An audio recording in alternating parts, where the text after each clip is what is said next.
All right, welcome everybody. My name is Sandi Graham and I'm co-director of VASA, Vedic Academy of Science and Arts. We're here to host today Jeffrey's 75th birthday. Balabhadra. Hare Krishna, Namaste. My name is Benny Tillman, Balabhadra Bhattacharya Das. I'm the president of the Vedic Friends Association, VFA. And as Sandi mentioned, we're here to celebrate the appearance of Jeffrey Armstrong, Kavindra Rishi, because in the Bhagavad Gita, of course, Jeffrey has made a beautiful translation of the Bhagavad Gita. It says that never was there a time that I did not exist, nor you know all these kings. That means we're eternal. And then Krishna also says, he says, Najayate mriyate bhagadachin, that for the soul, there's neither birth nor death. So Jeffrey was never born. He appeared in this world, and his appearance in this world has been a blessing for so many of us on this call today. And I mentioned to Jeffrey earlier that he blessed me in 1975 when I restarted my music career as a Hare Krishna devotee. And the only thing that I could reference was Jeffrey's presentation in an album called Change of Heart. And that changed my life to this day. So I'm so thankful to you, Jeffrey. And today's going to be a party. This is the rule. This is a party, okay? It's not anything other than that. This is a celebration of the life of a very great and wonderful soul. So Sandi, back to you. I'd like to ask Pandit Satish Sharma to be prepared to come to the stage. Satish is a Dharmic theologian, Hindu philosopher, and yoga acharya. He is the General Secretary of the National Council of Hindu Temples in the UK, President of the Global Hindu Federation, and Chair of the British Board of Dharmic Scholars. He is a colleague of Jeffrey's and a very dear friend. I would ask Satish Sharma to please do the opening mantra for this event. Om Pranam, Om Gurubhyo Namaha. Before I do a very short mantra, I'm just reminded of an incredible event that always happened whenever wise people used to gather in the Yoga Vashisht. In many instances, many of the stories where we have gurus speaking together, there is a phrase and it says that upon learning of this gathering, all of the rishis and swamis, the sages, they flew to this meeting and showered flowers on the gathering and passed their blessings. And they waited to listen to what was going to emerge. And I just gazed at this panorama of people. And I thought in those days, they must also have had Zoom or something like this. But it's wonderful to be a part of this. I'm going to just do the Gayatri, which I think is the most important mantra for all of us seeking a bit of light and a glimmer of wisdom. So if you would close your eyes and then just follow along with the mantra with me. Om Akhanda Mandalakaram Vyaptam Yen Characharam Tatpadam Darshitam Yena Tasmai Shri Guruve Namaha. Om. Om Bhur, Om Bhuvah, Om Swaha, Om Maha, Om Janaha, Om Tapaha, Om Satyam, Om Tat Savitur Varenyam Bhargo Devasya Dhimahi Dhiyo Yona Prachodaya. Om Satyam, Om Tapaha, Om Janaha, Om Maha, Om Swaha, Om Bhuva, Om Bhu, Om Gurubhyo Namah, Om Gurubhyo Namah, Om Gurubhyo Namah. Thank you, Satish. Balabhadra. I believe we have the video at this point.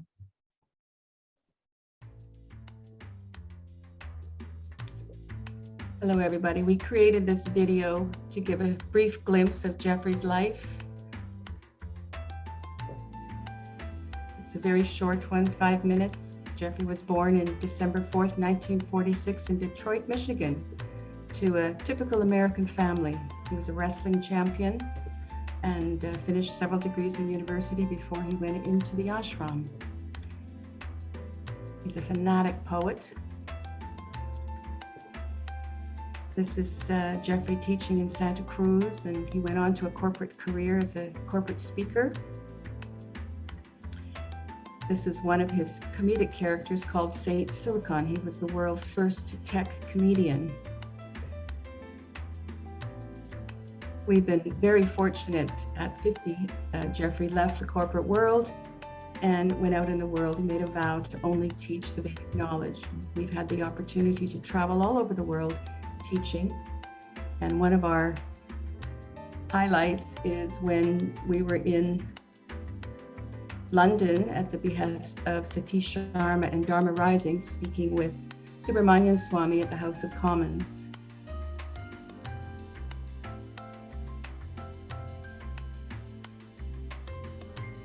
Some of Jeffrey's fans.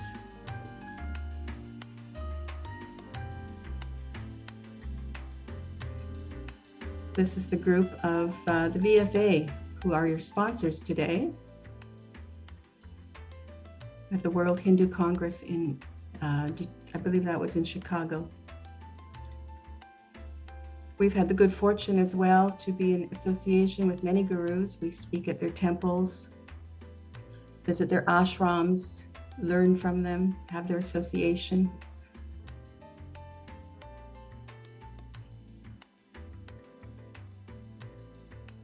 One thing about Jeffrey, everybody always comments that what a playful guru he is.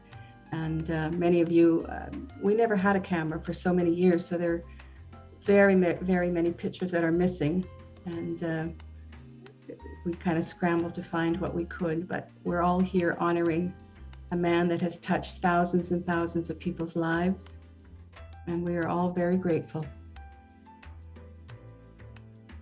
One of the wonderful things about doing what we do is the association that we have with our students and our friends around the world.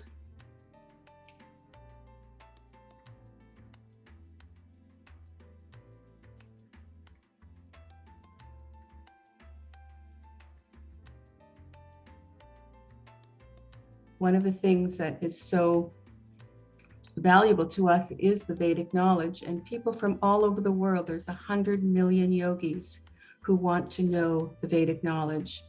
And we teach in two arenas, the Hindu arena, where we've been teaching at Hindu youth camps and conferences, and in the Western yoga communities. This is a Jeffrey teaching at one of our annual retreats. I think that one was in Mexico.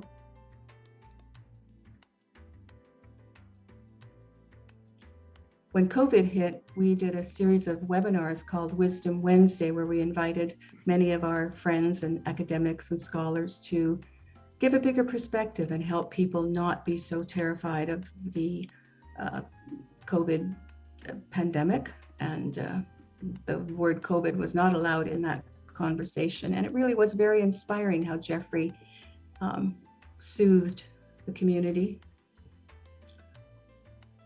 Everywhere we go, I take a picture of Jeffrey writing. And over the years, I've had hundreds of pictures of him writing. He's either got a pen in his hand or a book. And these are the fruits of his labors. Where everybody else is partying, he's writing and studying. There hasn't been a moment in the 25 years that I've known him that I haven't seen him get up every morning and do his sadhana. Even when he was in the corporate world, on the way to work, he would chant all the way. So we're grateful to our gurus, we're grateful to our friends, we're grateful for you being here in our lives. Thank you very much. Om Shanti. We're here to celebrate you, Jeffrey. Happy birthday.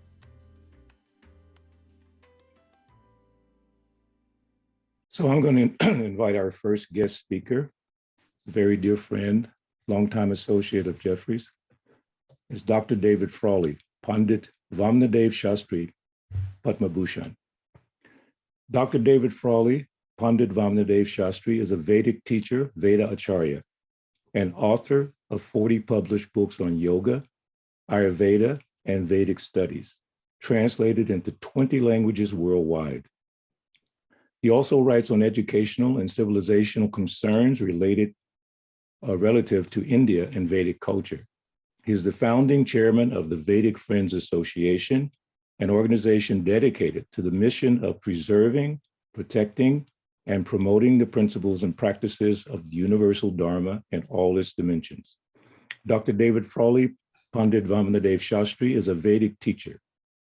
He is the director of the American Institute of Vedic Studies in the United States, which offers training in Vedic knowledge systems.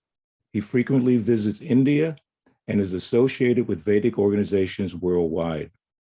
He is regarded as one of the pioneers in the global spread of yoga and Ayurveda over the last several decades. So we'd like to welcome Dr. David Frawley, Shri Vamanadev Shastri. Namaste, Shri Gurubhyo Namaha. Thank you, Balabhadra, for that kind introduction. So we are here to celebrate a special event, Shubha Jayanti, Kavindra Rishi. And I would propose this also as Kavindra Rishi Jayanti. We need a few American Hindu events to consider as well. For Jeffrey's work helping to manifest Hindu Dharma in the Western world, and his work on many different levels. So Shubha Kavindra Rishi Jayanti. 75 years, which is 3/4 of a century.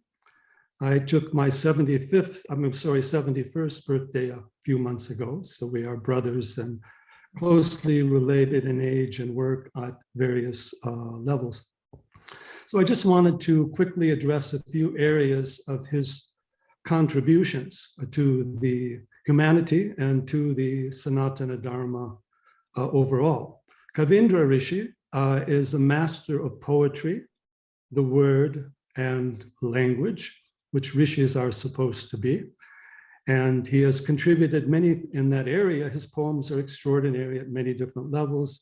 His books follow that particular Vakshakti and ability to communicate the deeper mantric force, even in the English language, which isn't always the easiest thing to do, as well as correcting the English language with the proper Sanskrit words that it needs to adapt.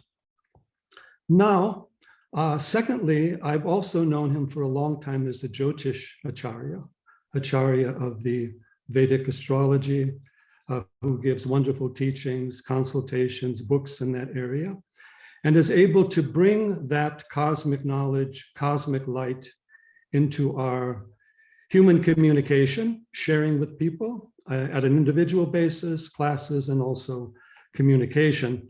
We missed him recently at the Southwest Vedic Astrology Conference. He did appear by Zoom. I was there present hoping to see him, but now I see him in the virtual reality. So he represents that higher light of Jyoti, Atma Jyoti, not just simply the mundane way people look at astrology, but as a window to the inner being, the Jivatma.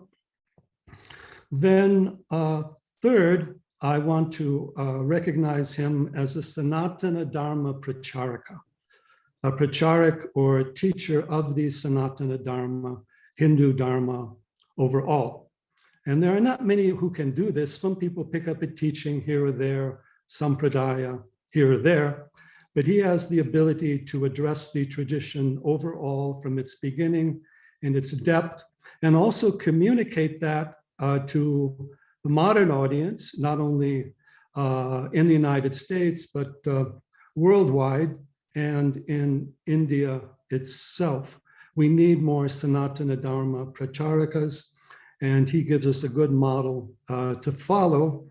And I'm sure he's helping so many people. He's helped so many people move in the direction of Sanatana Dharma, which is the universal tradition of self-realization for all human beings. And then fourth, he is what I say, a Parama Krishna Bhakta. He is one of the highest supreme bhaktas of Lord Krishna, which he's also shared at many different levels. And in this regard, he has also brought out his version of the Gita, where he's bringing it back to the essential meaning of the Sanskrit terms, the yogic meaning, the deeper understanding. Gita is the most widely used book on Hinduism, Sanatana Dharma, and yoga. Krishna is Yogavatara. He's Yogacharya on all levels. And Jeffrey has been able to restore that for us and bring that to counter, because even though Gita is so widely used, it's also widely misunderstood, misquoted, and used in inappropriate language. And then finally, I also want to honor Jeffrey's specific work with VFA, the Vedic Friends Association.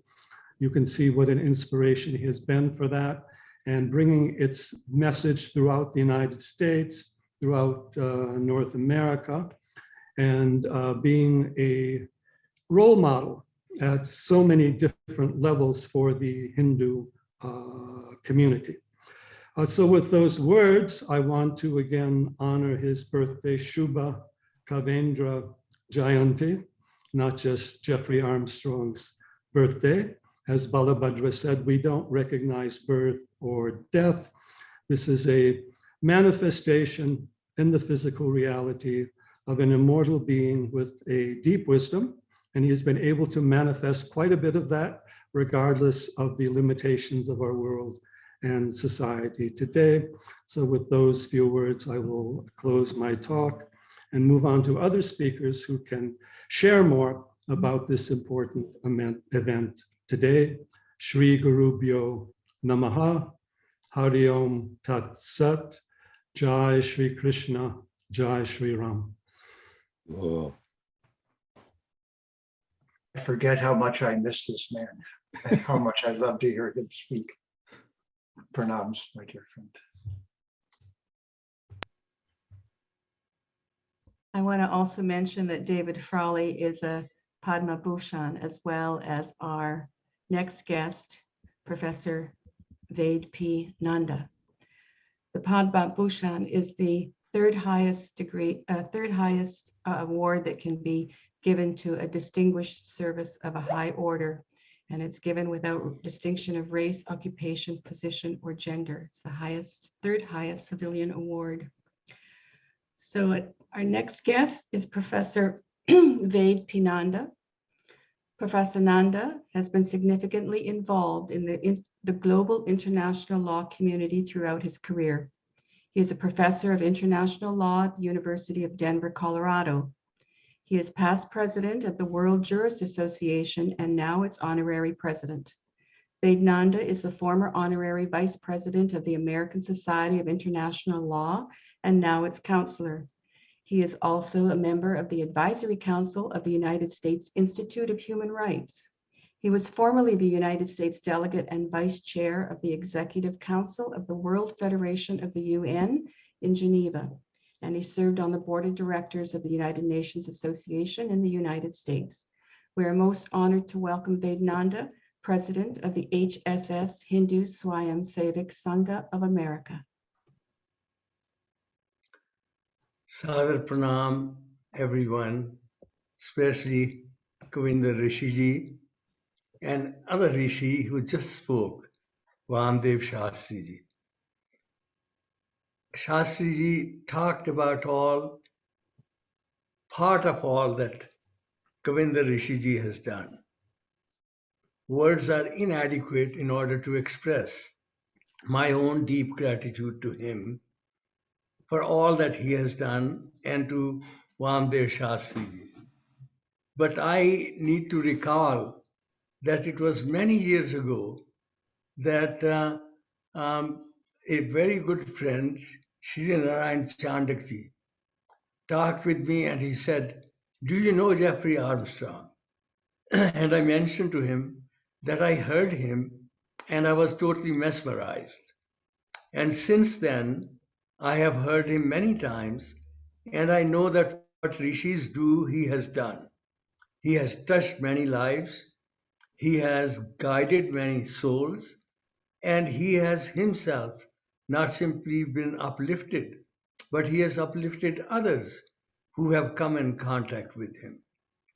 I remember being in Vancouver and listening to him and seeing the people who were around him have been touched by him. And I think about him that now 75 years, in Hindu Vedic setting, the fourth part of the life, 75 to 100, is the most important one. And that is where, in the days gone by, sages and seers told us that a person lives for society. And I think about Kavindra Rishi. He has been living for society for all these years. So today I say Shat Shat Pranam to you, along with the other Rishi who just spoke.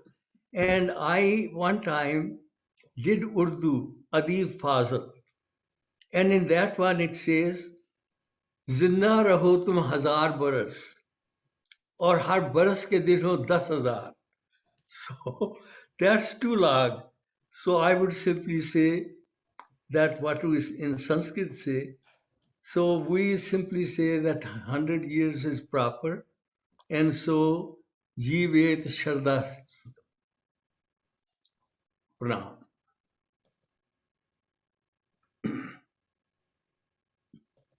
Thank you so much, Shri Vednanda Prabhu.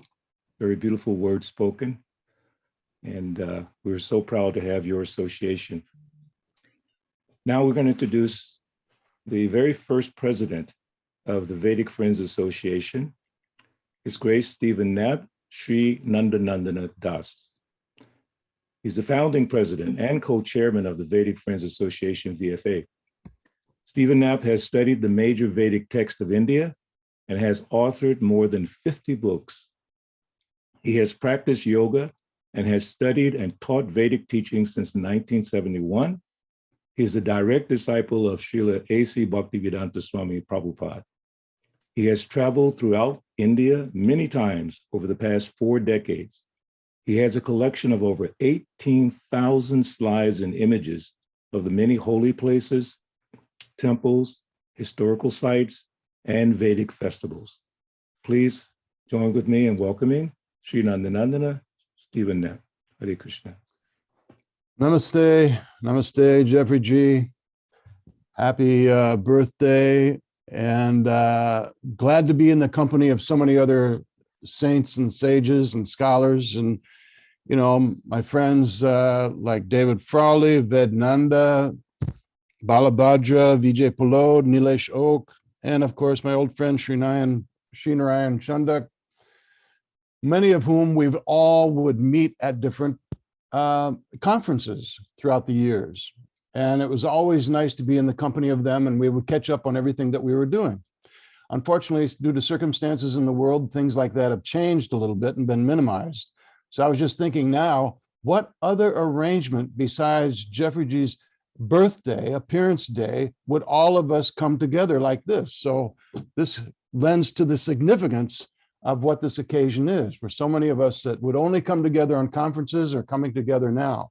So it's a great advantage. It's a great advantage to be able to be a part of this. It's also a great to be able to give my appreciation for Kavindra Rishi and tell him what an impact he's had on my life from the early days when the Mangalananda's albums used to come out with his lyrics and everything. I mean, because I was a musician, I've been a musician since I was 16. And so that was always a big influence on me.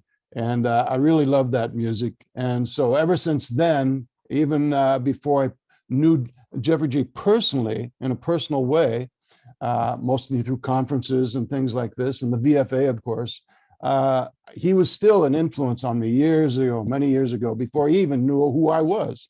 So, and so I can definitely appreciate his various contributions. And I only say that, you know, when it comes to celebrating your appearance day, I mean, let's face it, birthday only comes once a year. But if you can't do everything in one day, I always celebrate my birthday for the whole week. You know, you might as well make it last. If you're celebrating, you know, why shorten yourself in the celebration? And the 75th birthday is a pivotal age. It's a pivotal moment in your life where you begin to understand what you've accomplished by looking back at all the different things you've been able to do. But also now is the time to also start to figure out what is left to be done with whatever time we have left. So I like David Frawley just said, I just celebrated my 71st birthday just a couple months ago. And so in that case, we're all kind of in the same age bracket in some ways.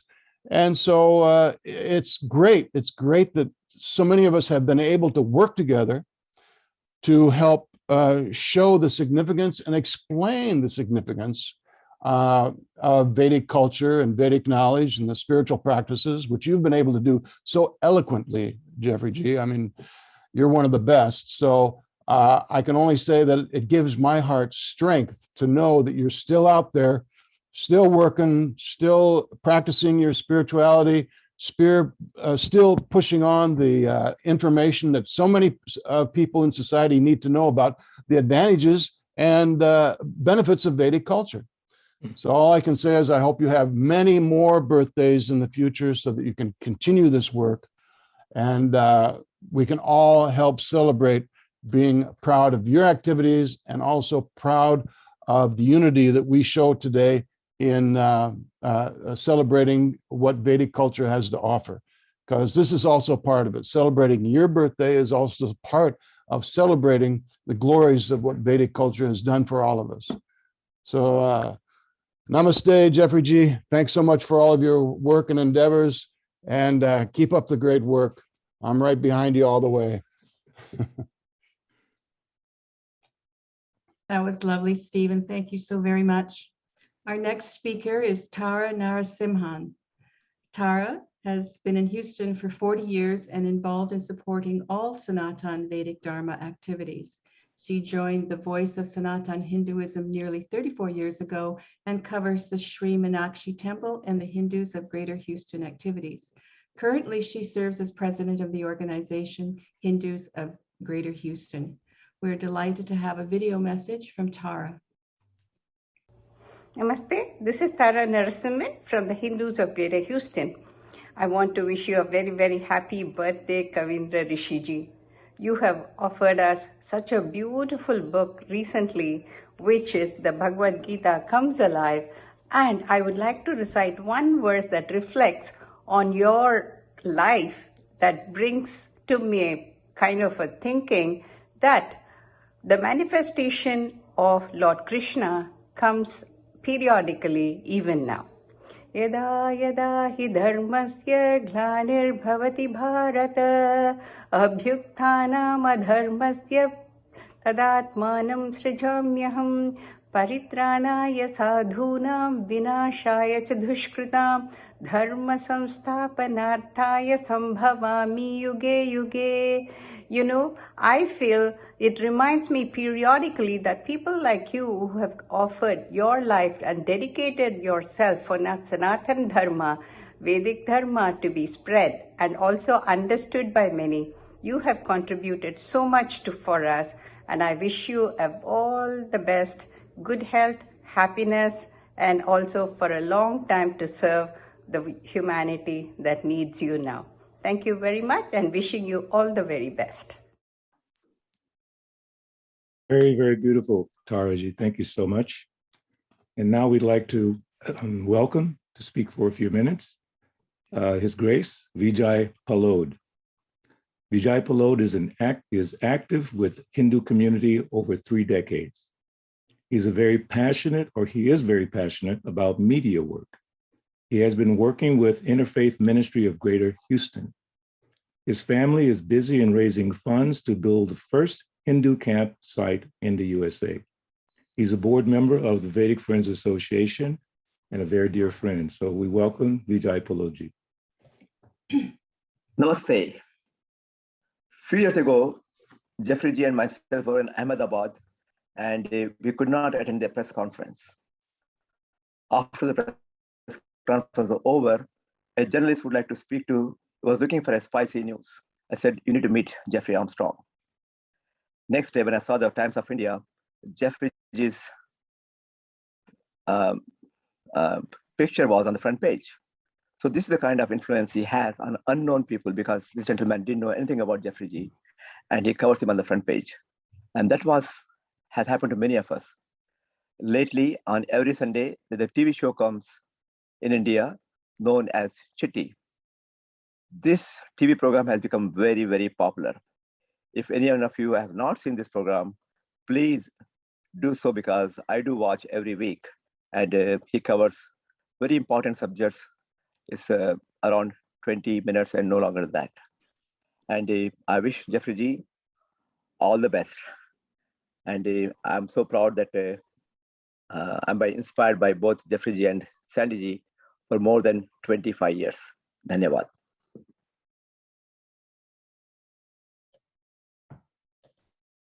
We've had some great adventures together, Vijay, and we always thank you kindly for your support and your enthusiasm. I'd like to introduce our next speaker, Nitin Palan. Nitin Palan, or Nitin Bai, as friends call him, can't be mentioned without shining honor on his lovely wife, Kamu. Together, they founded Golden Tours, London's distinct blue double-decker buses.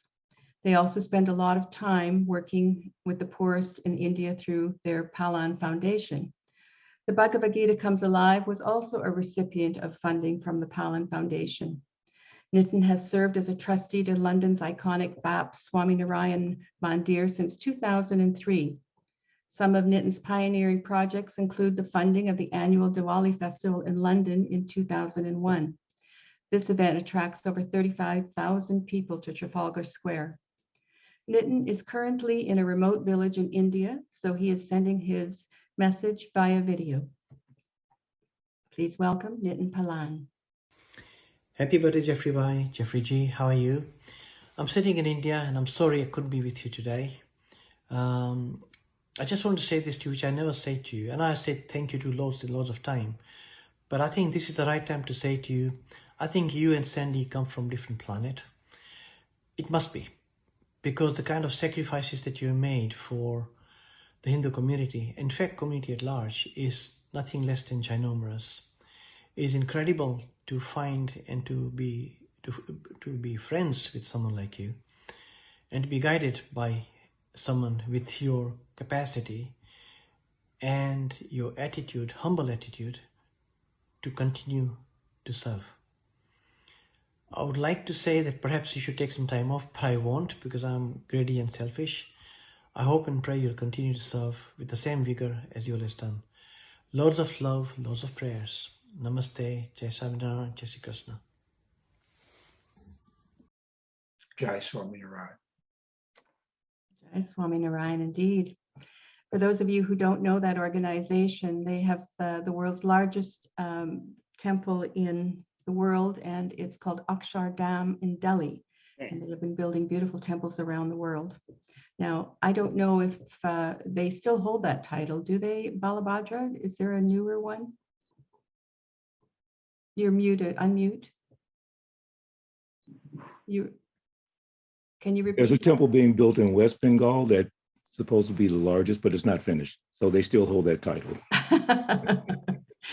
Nonetheless, all the India temples are beautiful. The architecture is just stunning and can't, it's just amazing. So, all right, I'd like to introduce our next special guest, Nilesh Oak. Nilesh Oak holds a BS and MS in chemical engineering and an executive MBA. He is interested in astronomy, archaeology, geology, genetics, quantum mechanics, economics, ancient narratives, and philosophy. He and Jeffrey have a lot to talk about and has written several books, including When Did the Mahabharata War Happen?, where he dates the conversation between Krishna and Arjuna happening on October 16th, 5561 BCE. Using astronomical and geological evidence, he has predated the previous dating by over 2,000 years. Jeffrey's Gita was launched on October 16th, 2020 with respect to this new research. Please welcome Nilesh Oak. Namaskar, everyone. Jeffrey is a good example of how an ideal Vaishnava should be. So I would like to start with my prayer. Vancha kalpatarubhyascha kripa sindubhya evacha patitanam pavanebhyo vaishnavebhyo namo namaha. For me personally, Jeffrey is a friend, is a guide, an original thinker, and one of my gurus. Bhagavad Gita talks about every person that you come across, you can always think, what is that one thing, or at least one thing, good thing you can find, and for which you can make him or her your guru. When I did this exercise with Jeffrey, I was surprised.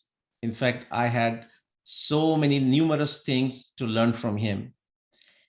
In fact, just in my specific area of research, a few new branches of research opened up for me due to his insights and his original work. And I'll mention 3 specific areas, but there are more, but specifically linguistics, astrology, and Ayurveda. And I was mighty surprised. Jeffrey, Kavindra Rishi, my dear friend, I wish for your good health, productive and long life. And in my desire, I should say, 25 plus more years to go. Professor Nandaji mentioned 100 is considered like the benchmark. So I would say Jivet Sharadashatam, Vardhet Sharadashatam, Nanded Sharadashatam, and finally, Shubha Kavindra Rishi Jayanti. Hare Krishna, thank you so much, Prabhu. That was very beautiful. Hopefully we can connect here in Atlanta sometimes, okay? So we'd like to welcome Shri Narayan Chandak as our next guest speaker. Chandak ji is an engineering graduate of IIT Madras and the Illinois Institute of Chicago. Currently, he is on the advisory boards of the Ekal Foundation, Sewa International, Hindu University of America, and the Dharma Cultural Foundation. He is married to Ashaji, and together they have 2 daughters and 5 grandchildren.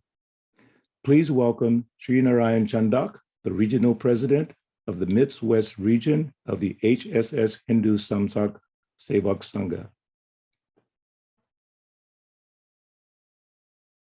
Pranam Balabhadra ji.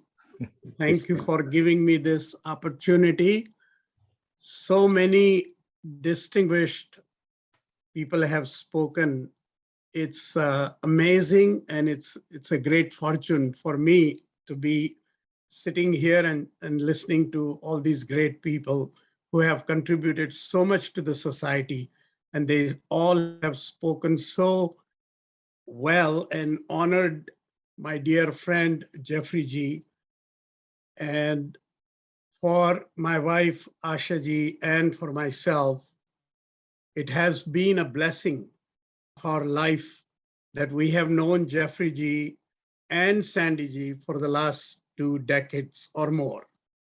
Jeffrey ji brought major breakthrough in the articulation of the dharmic tradition as well as the dharmic civilization of Bharat to the English-speaking Western world. We are grateful to him for that. He is passionately working on books highlighting certain Sanskrit words that must be used as they are than their translations. His recent explanation of the Hindutva will prove very precious in bringing better understanding between the West and the Bharat, and particularly the people of Sanatan Dharma. Jeffrey ji and I were at one Hindu Swayamsevak Sangha camp, youth camp in Indiana several years ago. And I have to tell you, one person, the youth were eager to listen to and were clinging to him so they can have a dialogue with him.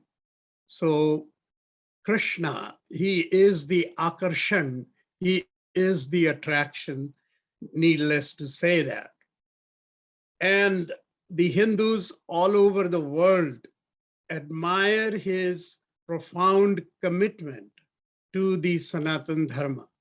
And recently, in last few years, Jeffrey ji has really taken off with all his intellectual and spiritual assets to help the world understand the beauty of the Sanatan Dharma and its traditions.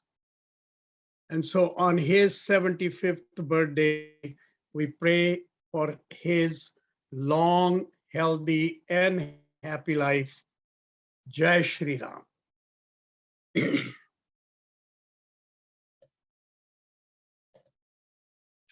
Thank you, Chandak ji. I want to add that I feel like knowing you for the last 20 years, you are really my brother in Dharma.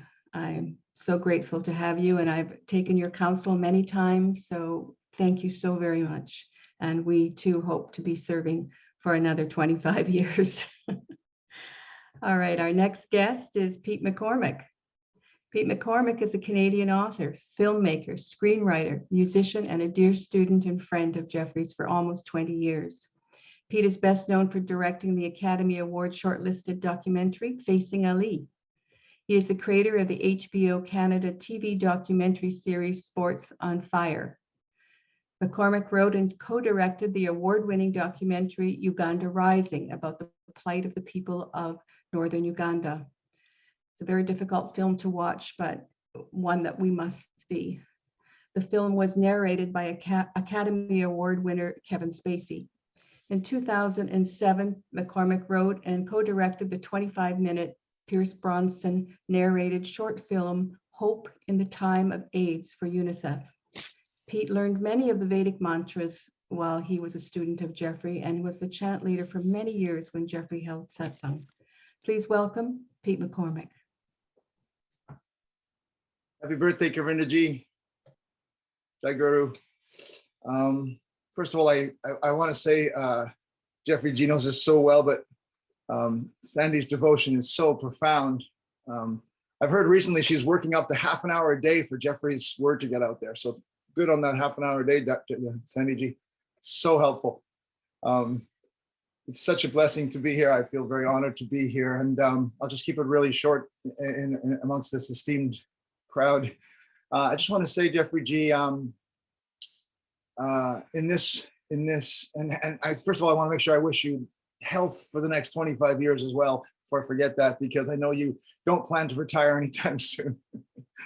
Just keep going with this beautiful message. But I want to say, in a Western world that is, well, right now it's so polarized in every way, but spiritually polarized in that there's the Abrahamic religions and agnostics and atheists and a sort of Eastern view. You have brought the idea to all of us so profoundly and so precisely and so poetically and so passionately that we're not just parts of matter. We're not tied and hounded by original sin, that we are eternal beings, that we are Atmas having a human experience. And that is such a profound teaching, and you're so relentless with it, and you're so joyful with it, and you're so funny with it, and you're so passionate with it. And I think that cuts through everything. And from a Westerner's point of view, I don't have the profundity of the Eastern view, but from that point of view, it is so magical, Jeffrey G, and so important, and so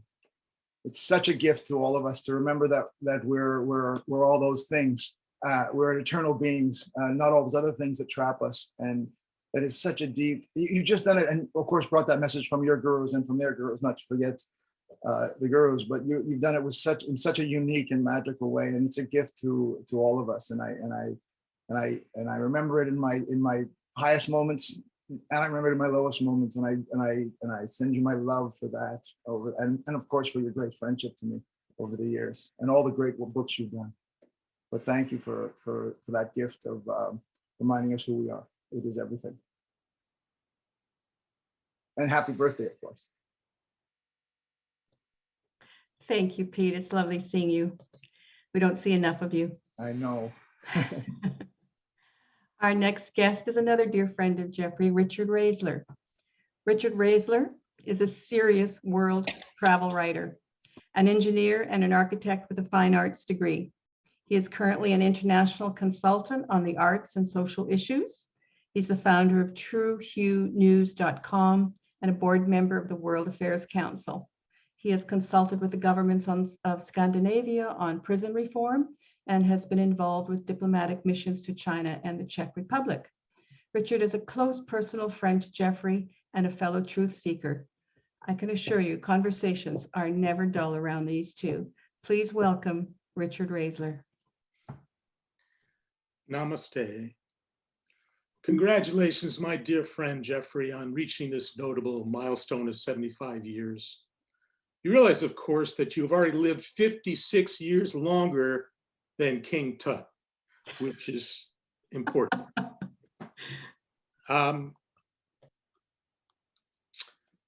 Fortunately, you have become a Rishi and did not make the mistake of becoming a Jehovah's Witness, that they do not celebrate birthdays as they believe such celebrations displease God.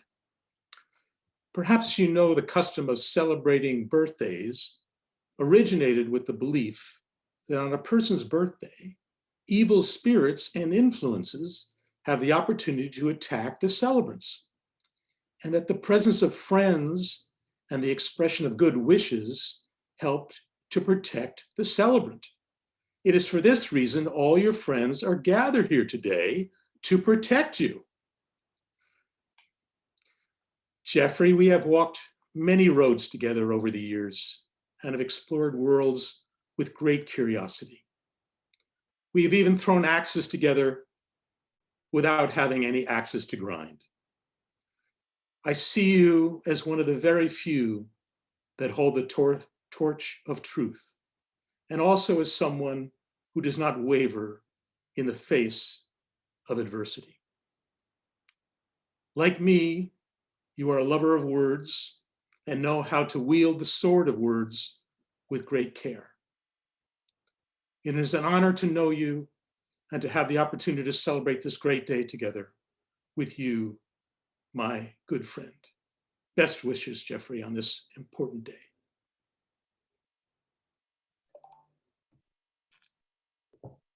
Well, it's been so wonderful hearing from everybody.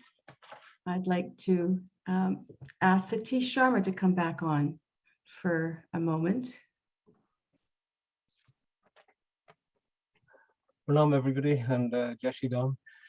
My goodness, the power that comes with being able to sit and speak for 2 minutes in front of such an audience about a dear friend. I almost feel like somebody at the best man at a wedding, you know, the power that they have. But Jeffrey Ji, I just want to do the right thing. I'm not going to do the best man thing.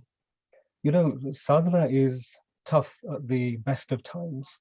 And it's an old adage, isn't it, that the toughest gurus are the ones who are living.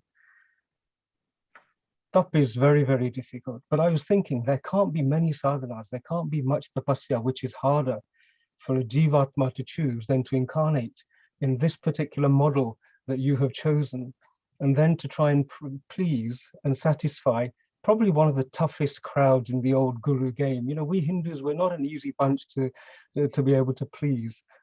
But Jeffrey Ji, your acceptance by our community, even I would say pretty much every Tom, Dick and Jagdish who I've come across who has met you acknowledges the delight that they experienced in your company, the wisdom that they received, and the pleasure with which it was given and received. And if there is anything which is the sign of somebody who has made dramatic progress, I would say it's two things. To be able to approach the 75th year, that quarter of one's life, still laughing and still capable of making other people laugh, not taking oneself too seriously, being able to delight in the fact that as and when you leave, you'll be very contented that I came, I did a good job, I'm happy with what I did, and I don't need to do any more. If moksha is defined by the absence of a desire, even an addiction to do more and more, the absence of it, I think, is the highest factor whereby we recognize that this person has walked the walk and talked the talk and done what is needed to be done. So the remaining time, I think you have the opportunity to really delight and enjoy everything that you do and set an example for us as to what it is we're supposed to be doing whilst we're here, not with just your words, but with the way in which you deliver it. It's an absolute pleasure, the mischief that we have wreaked, the number of people that you and I have collectively disturbed, but lovingly. It's a joy to have been a part of this journey, Jeffrey. I wish you many, many years of mischief making I wish you many, many opportunities to disturb those who really don't want to be disturbed and lure them gently out of their protective shells, and not so gently if the occasion demands. And I look forward to being a part of it. It's an absolute joy. And the time that I've had to spend with yourself and with Sandiji, I value immensely and look forward to many, many more hours. Jai Shri Ram, Jeffrey Ji. Om Tat Sat. Beautiful, beautiful words, Satish Prabhu. Thank you so much. And now, the star of our show, the one and only, Kavindra Rishi is going to bless us with his beautiful poetic words. He might even sing a song.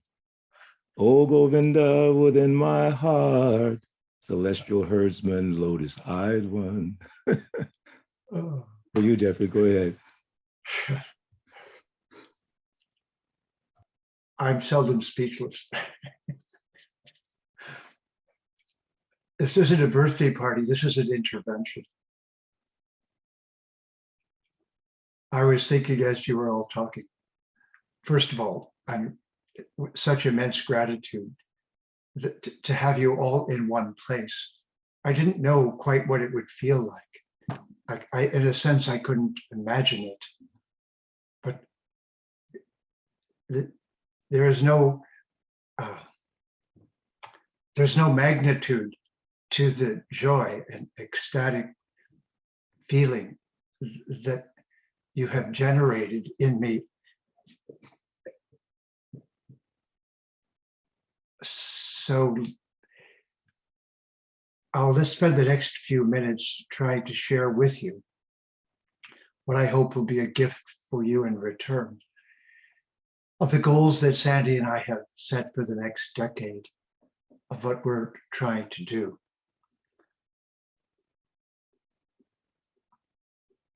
I'm just so enjoying your company, your presence, that I almost don't want to speak, but I must honor you by giving you a gift in return if I can. So let me say first, I was born into a born-again Christian family.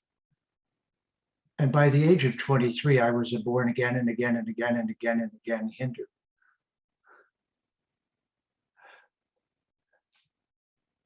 So I believe that all of us who have come in from the outside back into the Sanatana Dharma, asked to be of service, and were close friends with all of our friends who came at the same time on the inside.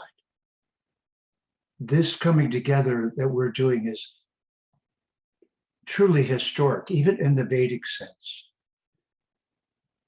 It's moving the whole conversation to another level, because we are now proving that our relationship with one another, our love and respect for one another, have nothing to do with material circumstance and everything to do with truly seeing each other. At this particular moment in history, I have renamed what's going on the Hindu Vedic Sanatana Dharma Renaissance. It's Dvija. We're all forced right now because the world has run itself to the end of the trail it's been following, the trail of rape and pillage and colonizing and just taking from the earth.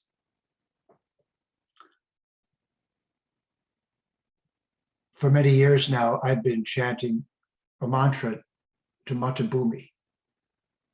You probably know that human comes from Bhumi. It is a conscious relationship between ourselves and a planet that is our mother. So Sandi and I hope in the next 10 years to make 4 particular contributions. And I'm going to name these for you as cosmology, etymology, ecology, and poetry. Many of you have mentioned these, so I'll just touch upon them. The first is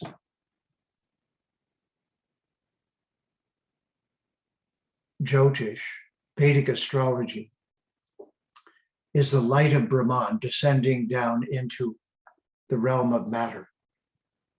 The linguists of Sanskrit say that the letters of the Sanskrit alphabet and their sounds came from the stars. The akshars came from the nakshatras. And this worldview where we see ourselves and each other as immortal beings on an amazing and courageous journey of learning together here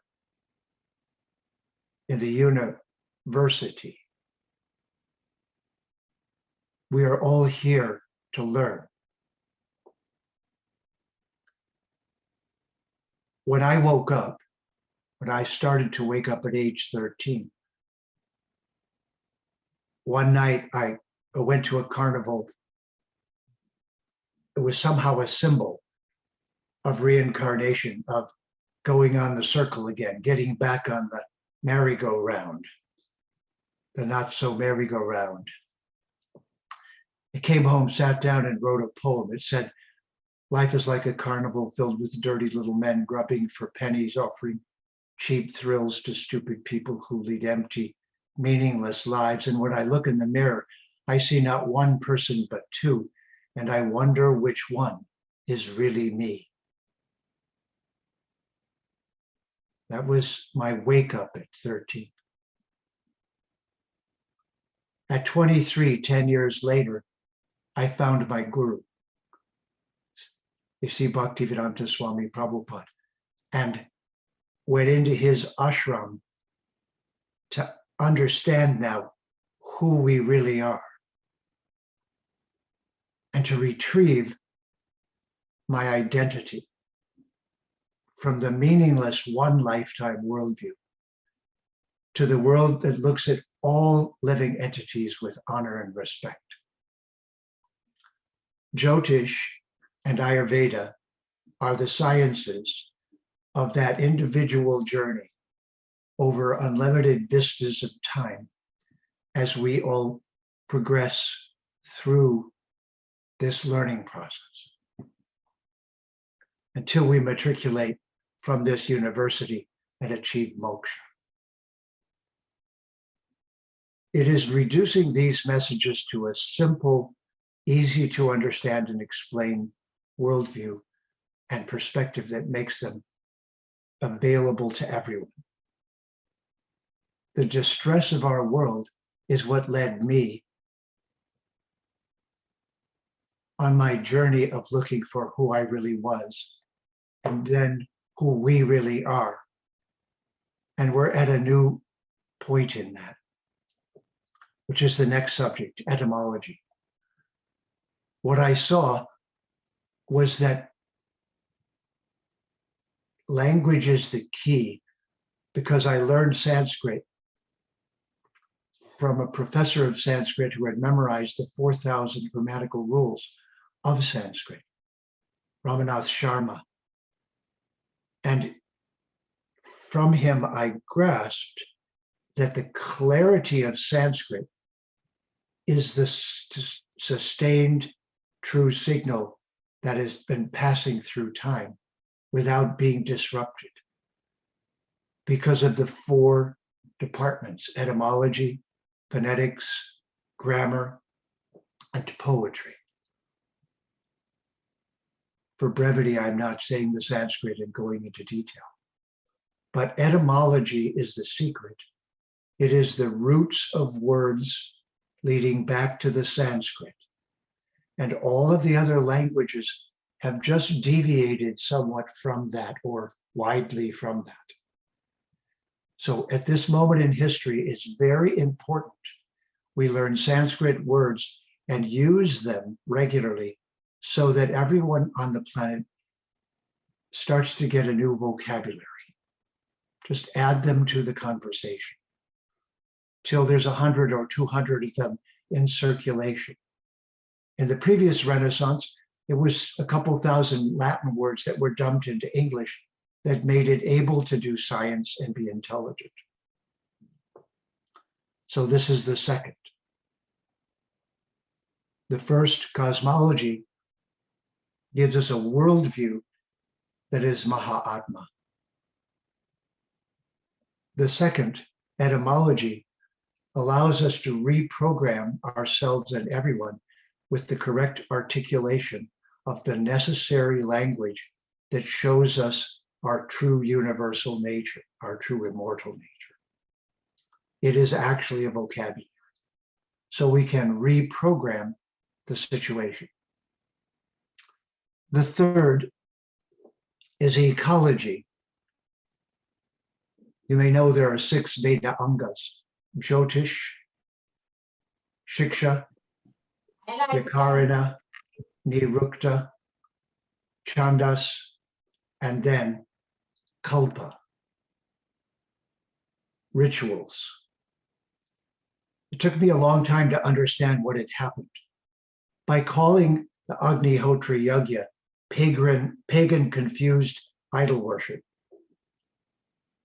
the culture was rocked back on its heels and didn't know what to say in response. And the response is visible to us now.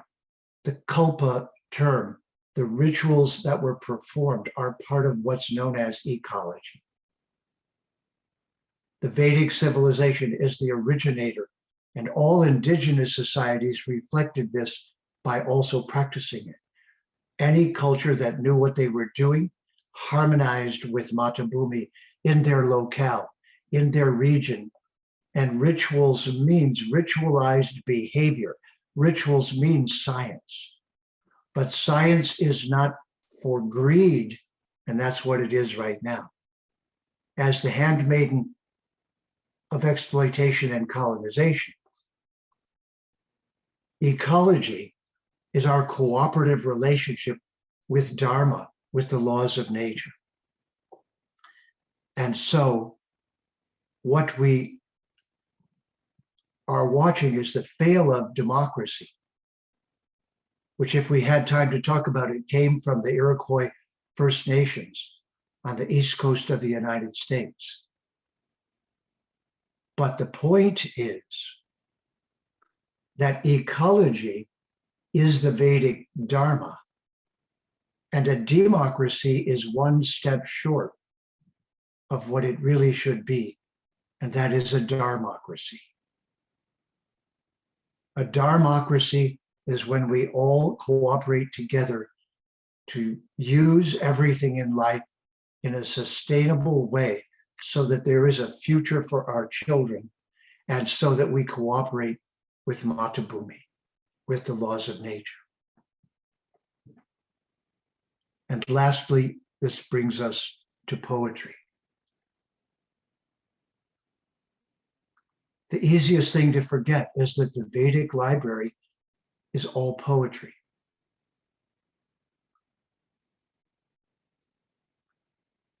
The Gayatri mantra, Tat Saviturvarenyam Bhargo Devasya Dhimahi Dhiyo Yo Na Prachodaya, 8 syllables, 3 lines.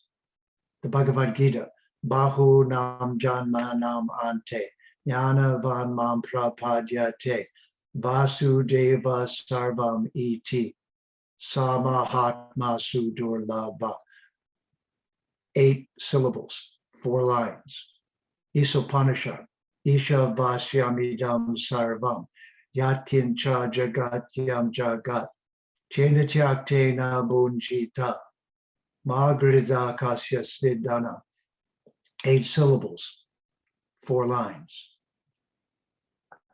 A poet is not something a few people are supposed to be because they like words.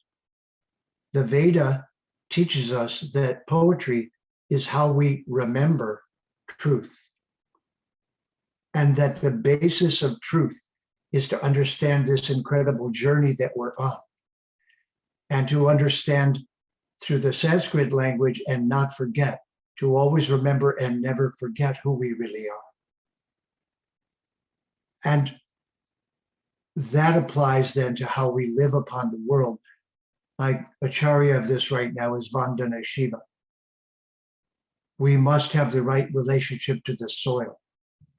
I didn't tell you the last secret. What's the last step of the Agnihotra Yajna?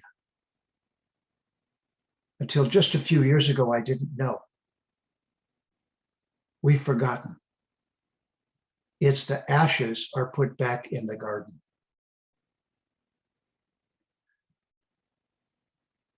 It is a cycle that we have lost, and we must now retrieve.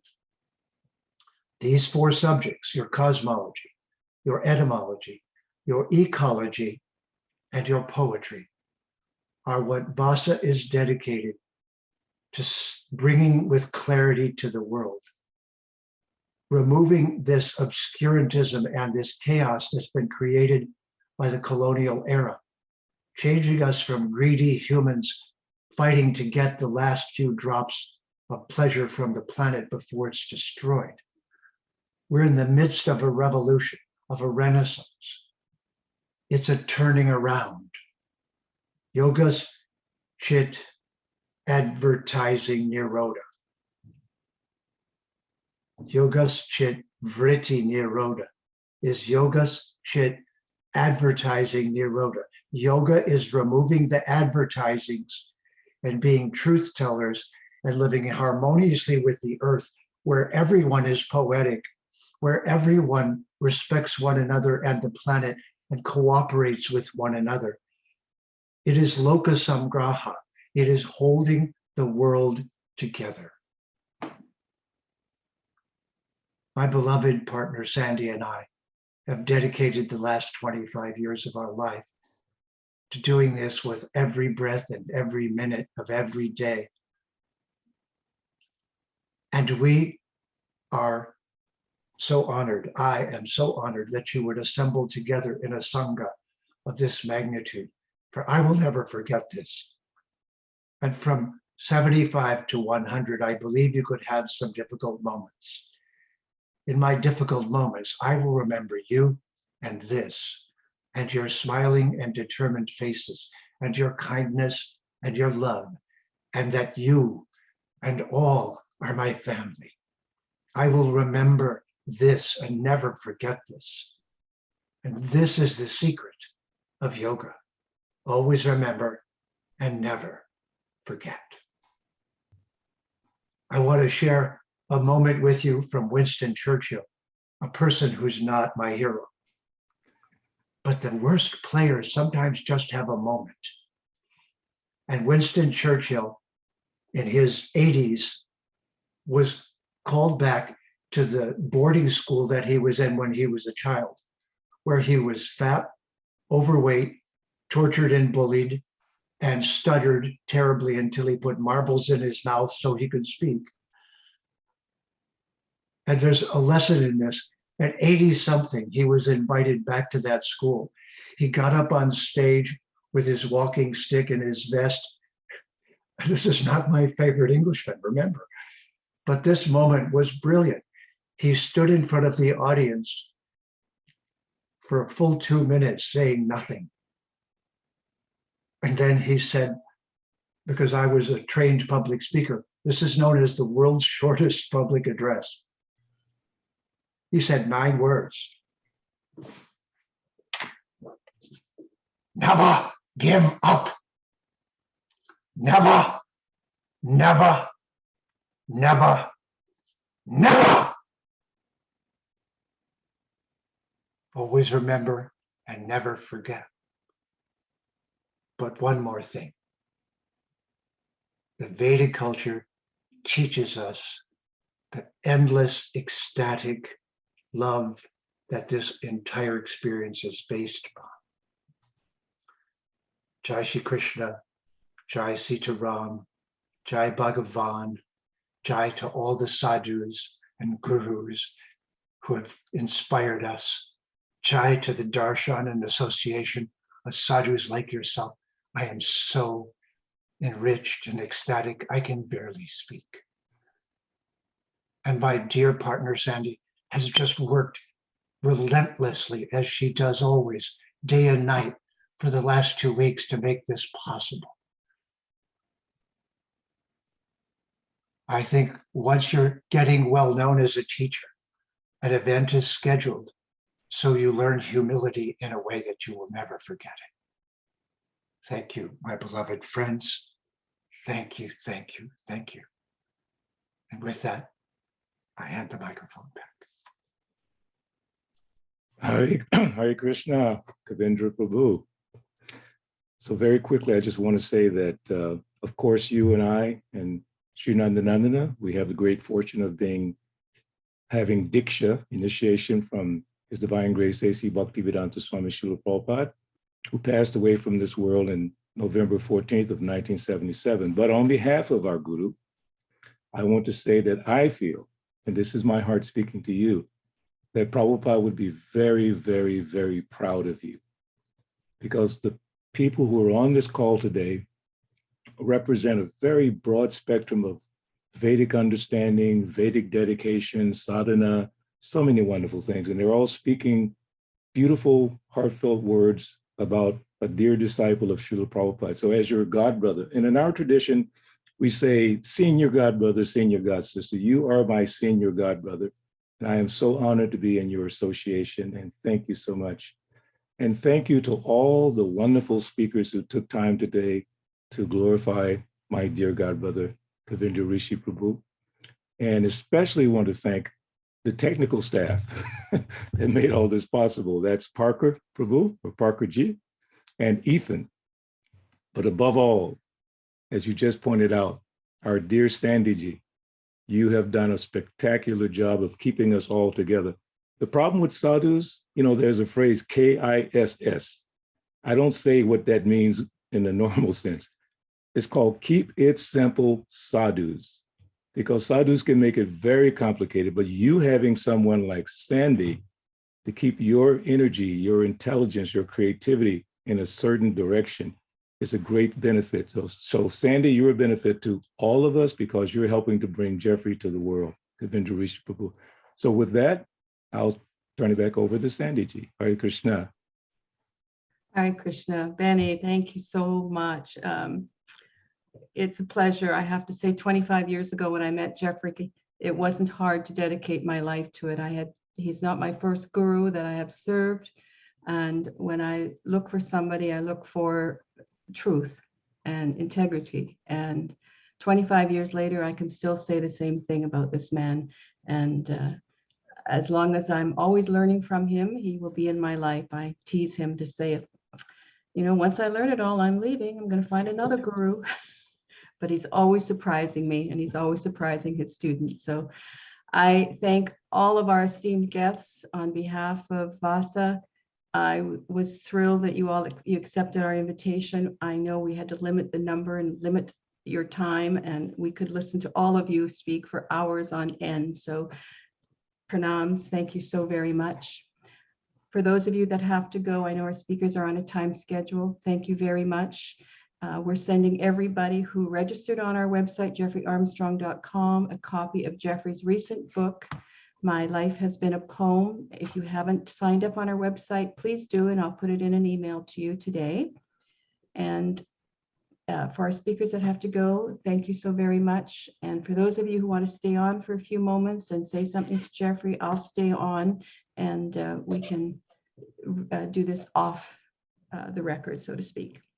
Sandi, Everybody, thank you. Jeffrey? Sandi, I just want, before people start to leave, because you heard of this album and you heard of those, the music from Balabhadra. So I'm just going to sing you a few bars of one of the songs. And it's called A Change of Heart. And it was the first poem I ever wrote for my guru. And Michael Cassidy and I turned it into a song. And when we did a rock opera and toured East Coast of the United States with a 7-piece rock band singing about Krishna for almost 2 years, it was the first song in the rock opera. It's about the caterpillar, which is cater and pillage, are the two words that make caterpillar, if you didn't know. To pillage, and then to just eat and cater to yourself. You could cater to others or cater to yourself. And Prabhupada said that we are like the caterpillar that becomes a pupil, and then becomes a butterfly. So just a few bars of the song. A caterpillar changed his mind and woke to find himself refined. His old self had to die for him to be a butterfly. He tired of walking on the ground, and so around himself he wound a screen of silken strands, a veil untouched by human hands. Then something subtle changed within, reflected by his changing skin. He had a change of heart and wished to play another part. If, like that worm, my soul could fly, a rainbow-colored butterfly upon the winds of time, then I with wings of gold would climb beyond this burning dark abyss, up to that land of love and bliss, where grows a flower sweet. I'd fly to Krishna's lotus feet. There I'll live eternally, my soul at last from matter free. A song will fill the sky, the love song of a butterfly.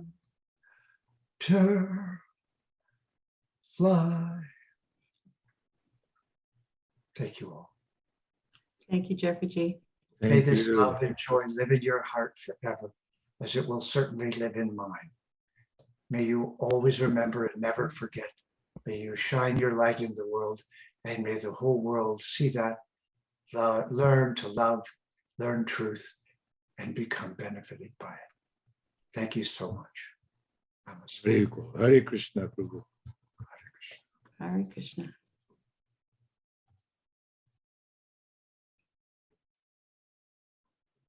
All right, everybody, I think I'll let everyone get on with their day. Don't forget to register at VASA. We'll send you Jeffrey's new book called My Life Has Been a Poem. Thank you, everybody. We love you. Stay in touch. Always remember, never forget. Jeffrey G, thank you so much. I don't think I've ever heard you speechless before, but I think we got you good this time. Yes, for sure. Ethan and Parker, our background tech, thank you so very much for production of the video. I know that was a lot of work, and for holding this whole conference steady. Thank you so very much. Namaste, everybody. Thank Have you, a great everyone, day. for so much.